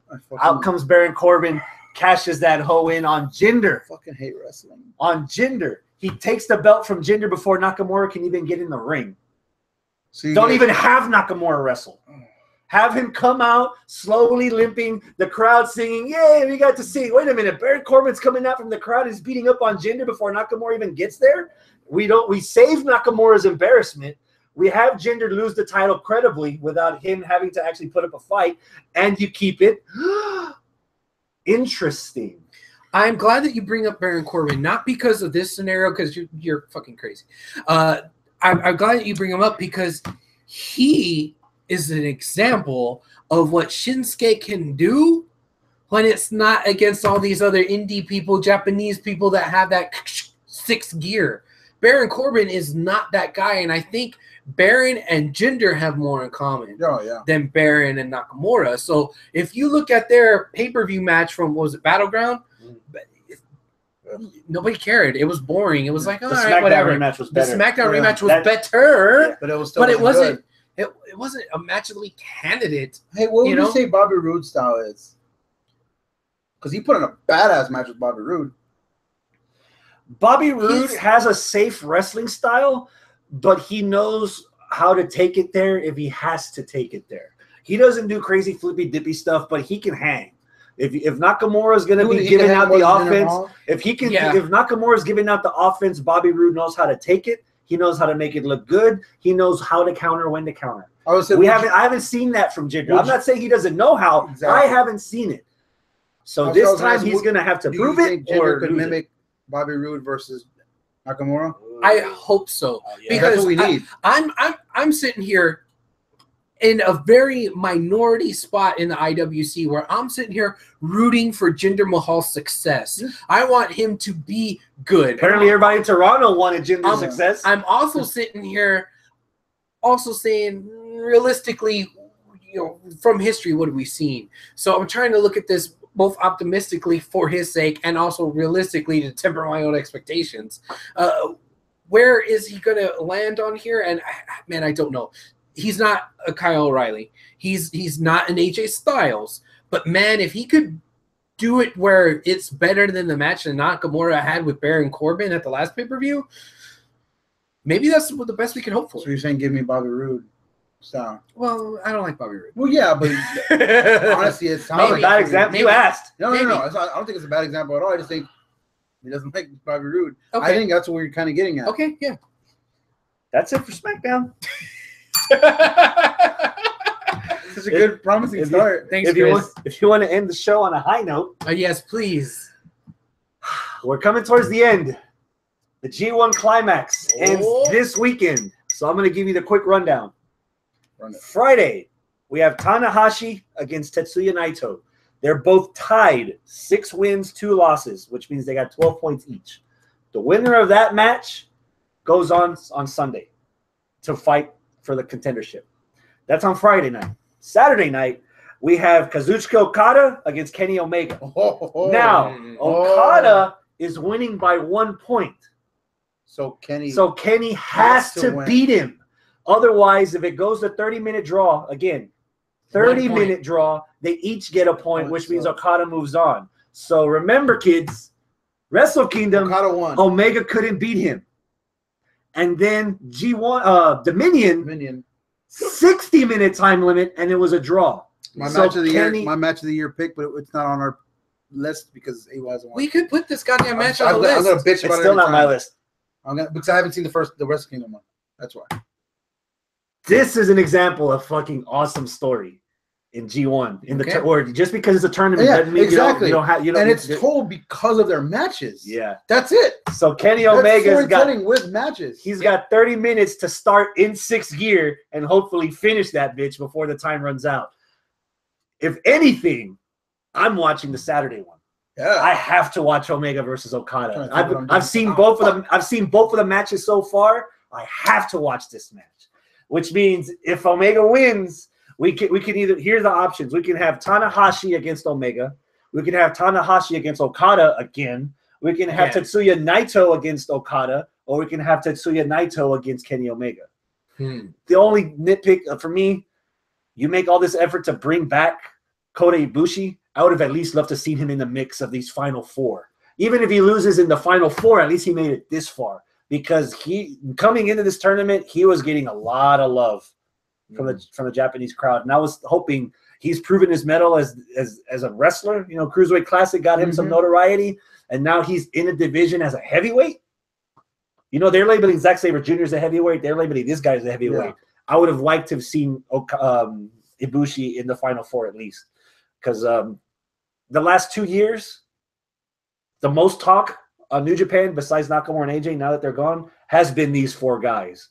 You know, and I was hoping it'd be something different. You know, they've mentioned on commentary, there's only been 3 Americans that have been in the finals. It's Omega. Omega's Canadian. Carl Anderson. Rick Rude. Rick Rude? Damn. Ravishing Rick Rude? Ravishing Rick Rude. God damn. Those are the only 3, well, I guess non-Japanese. Yeah. The only 3 non-Japanese guys. Fact check me, but I swear Kenny Omega's Canadian. He is. He's Canadian. Okay. So I would have loved to see something, at least something different. But those are the 4 guys. All right, the New Japan Talk has got some stuff going on here in the live chat. Hector says Evil versus Omega is a match that we pick for him alongside Okada versus Suzuki. I want to see Okada versus Suzuki. Suzuki's a fucking madman. Literally, as soon as I get home, I'm gonna watch that match and I'm gonna watch the Texans game. Well, what about Evil versus Omega? How was that? Did you guys? I haven't watched any New Japan this week. C Universe says, can Okada versus Omega 3 be better at only 30 minutes? Yeah. Can it be better? I think so, yeah. Than the other two? Yeah, cut out because if you watch the match, the 60-minute match, there wasn't a lot of rest time. Okay, there was rest time, but I wouldn't say there was they were selling injuries though. Yes. Bret Hart, Shawn Michaels was a lot. Fuck ton of rest time. Dude, they could have cut that to 20 minutes. Exactly. Yeah. So you do that with Omega and Okada, boy, I'm just gonna watch that match. You want to get my attention from the beginning. The announcers have to start the match by saying, Omega couldn't do it in 60. He has to do it in 30. And as soon as the bell rings, no, it's Kevin Kelly and somebody else. Okay. As soon as that bell rings, Omega's got to go. Like, he needs to haul ass. This needs to be like Usain Bolt on steroids. He needs to go the 28 minutes. Yeah. You know, he did a good job in the beginning selling Minoru Suzuki being so scared of him that he wouldn't even look at him in the eye before the match started. He can sell this shit. We just need the commentary to put it over before the bell rings, and then Omega to start putting that shit over once the bell rings. And with everything we've seen so far, this could. I'm not trying to jinx it because we know what we do around here. Yes. This could replace Wrestle Kingdom as my top match out of the 3. Okay, I'm very interested in this match. So I'm gonna be on my way to Brownsville Saturday night, so I'm not gonna watch it.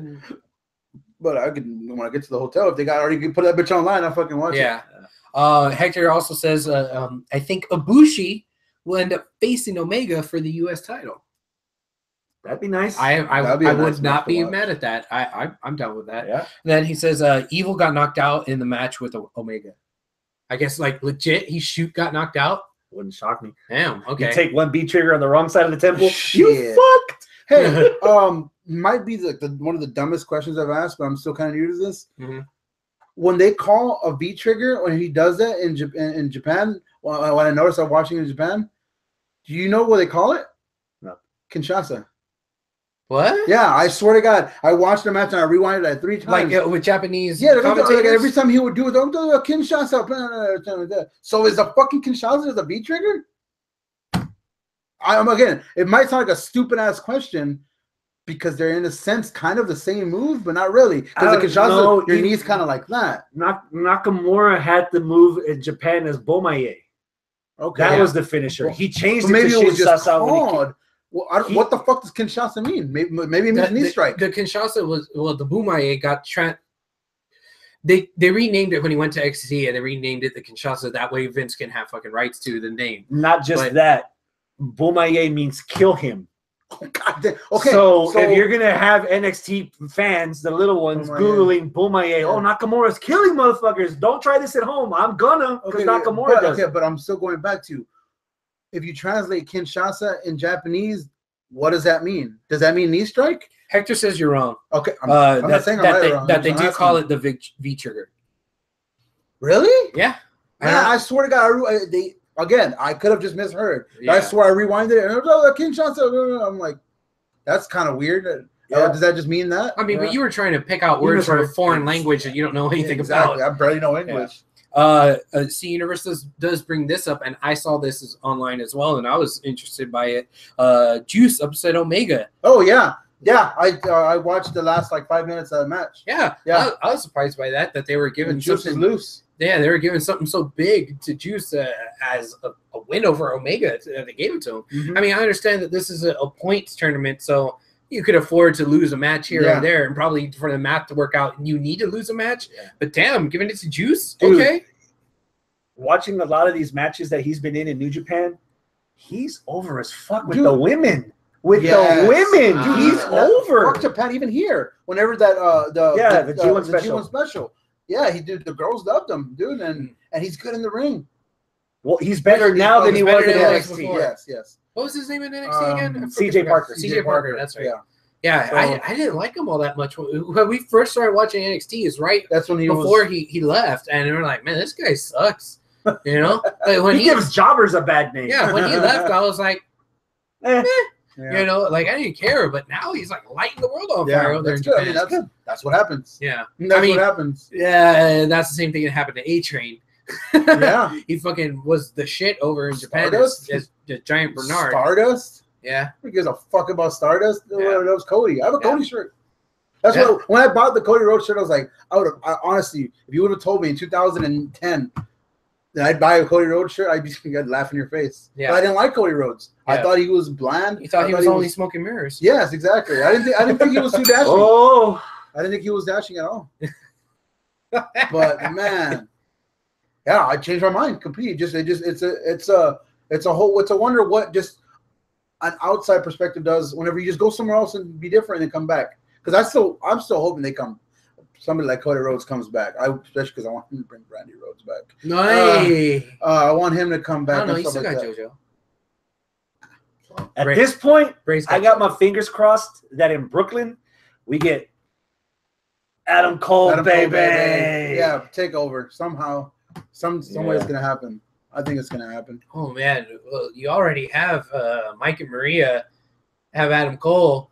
All you need is Taven, and then all of a sudden you have the fucking Kingdom in WWE. Whoa, we're saying Brooklyn because of NXT. I think he'll go to NXT. Well, I'm just saying they're on the same company. Yeah, But then again, people were getting all excited Bullet because Club. oh yeah, Bullet Club and AJ Styles. Oh my god, and they're just the club. And Dark Club. They half-assed it for the first couple months, and they just said, we don't. now they're no assing it. No, There is no ass. only on specials on Dude, WWE. Finn needs them. Yes. What the fuck's a Balor Club if he's going there solo and I'm getting a close up of his junk? Yes. Like Boom. and they're doing a decent job of up until the whole revival injury of making them comedian tweeners. Yeah. Fucking throw him with Balor. Dude, even this week with the nerds, oh my god. Yeah. That's every single time he does it. And the fans are already catching on. Exactly. Going back to New Japan talk. Thoughts on Zack Sabre Jr. joining Suzuki Gun? Yeah, What the Zack hell's Sabre. Suzuki Gun? So Minoru Suzuki's clique is the Suzuki Gun. How many people who's are in it? There's like 4, I think.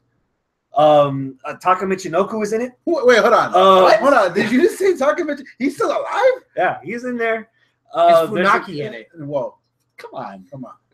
That's racist. God, you just But yeah, he has a clique. But yeah, Funaki's in it. Oh yeah. When he's not working as a commentator, he goes. What was to that Japan. bald guy from Kainta? The bald guy who do that senton? Oh, Who's the original I senton don't guy? know.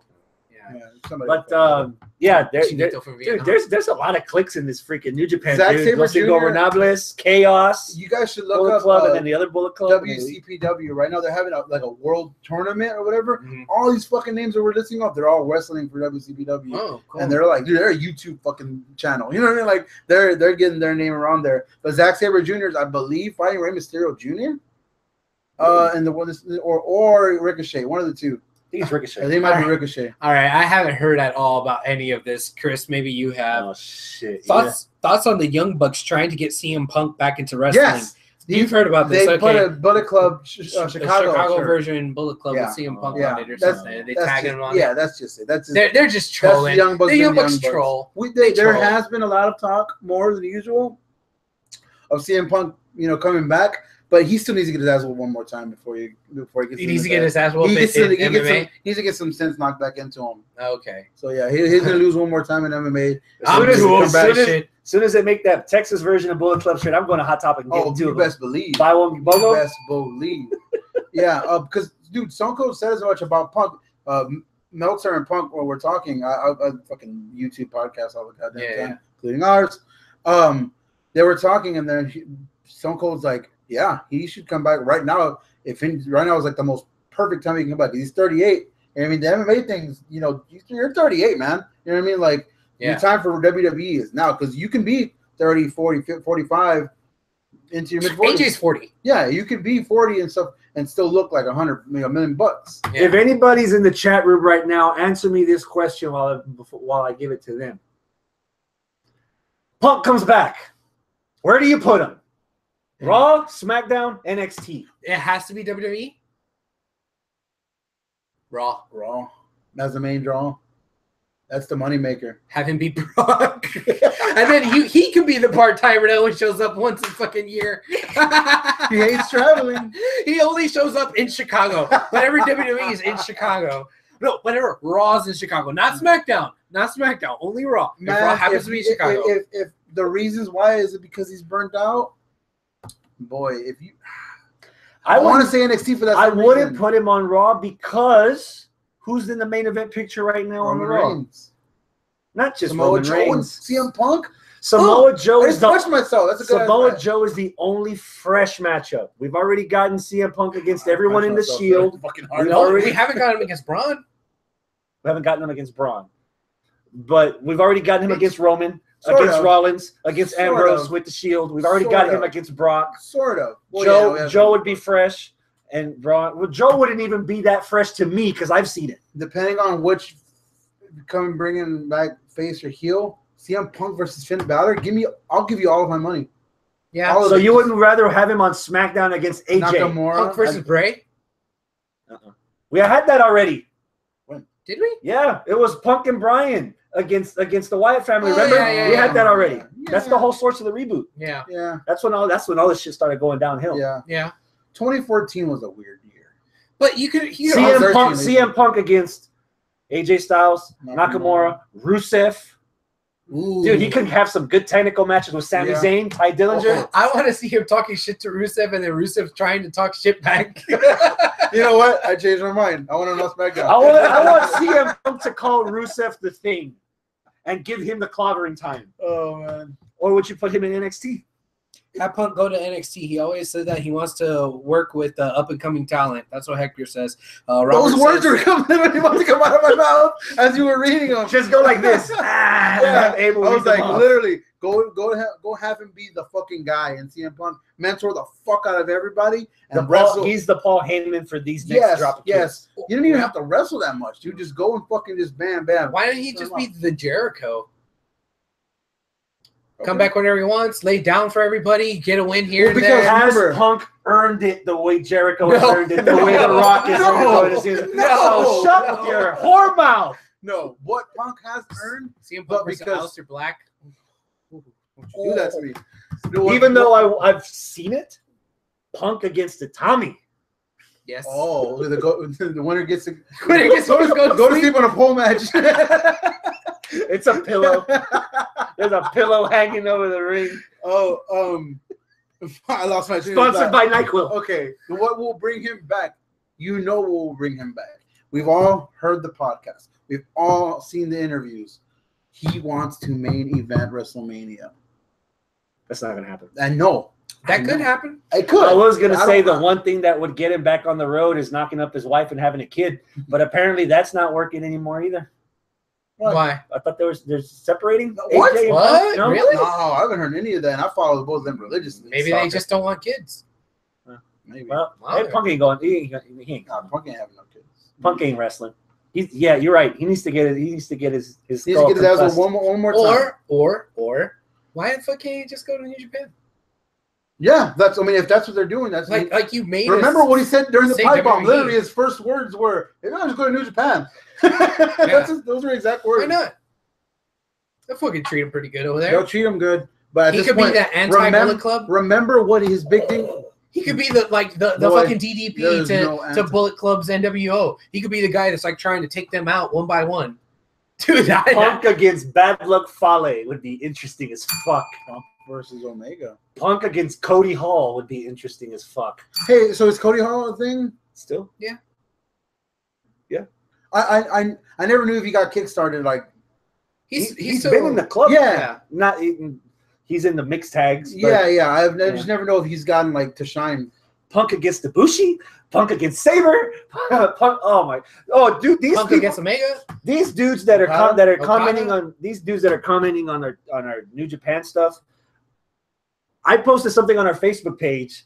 When Worlds Collide, 5 matches between WWE and New Japan people. Y'all need to make that shit up so that we can talk about it next week. Yeah, as part of our it. coverage of G1. You said you posted it, or you're gonna post I already posted. Oh yeah, we'll so repost that because that'd be nice. 5 singles matches, 1 tag match. We'll talk about it next week. WWE guys against New Japan guys, and right off the top, I'm gonna tease y'all.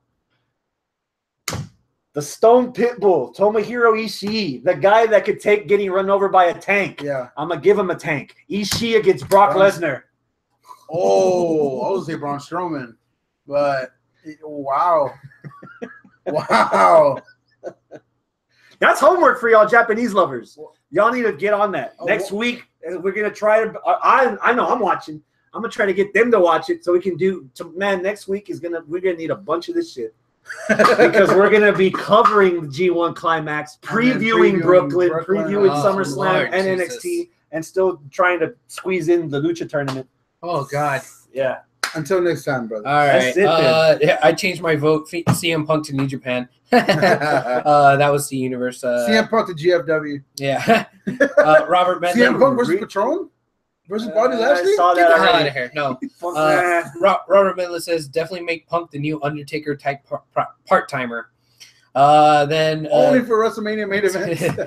CM Punk showing Hector says CM Punk showing up with the Bullet Club whenever Omega decides to leave would be a good time for him to come back to wrestling. That'll be tight. CM I Punk want to see Bullet him Club shirt? against the Bullet Club. All the fucking Gaijins are in the Bullet Club. I want to see one guy go in there and fight the Bullet Club, and I think Punk can pull it off. Yeah, but because he's a one-man army. He don't need nobody. Yeah. Yeah. That's his Well, I mean- rebuttal. Yeah. Well, I mean, it worked out. It worked out so For the well Nexus. when he was the leader of the Nexus, and we all saw that happen. Yeah. Remember the core? Oh, All assuming Punk won't replace Hugh Jackman as Wolverine. What? yeah. That'd be cool. Thanks, Robert. I guess. All right. That's it, man. That's All right, it. that's All right. Adios, my friends. Keep it classy. Toodles. Keep it classy, shake your assy. Shake your How ass. did I just came up with that? Do you want me to shake my ass? No, I'll shake my please ass a don't. little bit. You're gonna have to bend over a lot. Oh, well. Apparently, Deshaun Watson put on a fucking show today, so I'm gonna go watch that. Hell yeah. Yeah, because I watched- everything matters in preseason. Yeah.